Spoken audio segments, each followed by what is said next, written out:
நல்லா கவனிச்சிக்கோ. இப்போ நம்ம போடுறது கிறுக்கியோட கால் மாடம். சரியா? உடம்பை கிறுக்கி காலை அதே இடத்துல வச்சுருவோம். சரியா?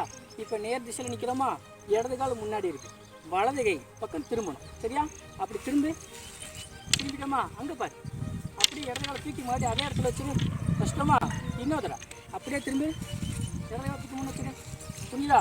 கம்பெடுத்துக்க. கம்பெடுக்கலாம். இப்போ இந்த ஸ்டெப்பில் ஒரு அலங்காரம் பண்ண போகிறோம். ஓகேவா? கம்பை நேராக பிடிச்சிக்கும், உருவுறோம்.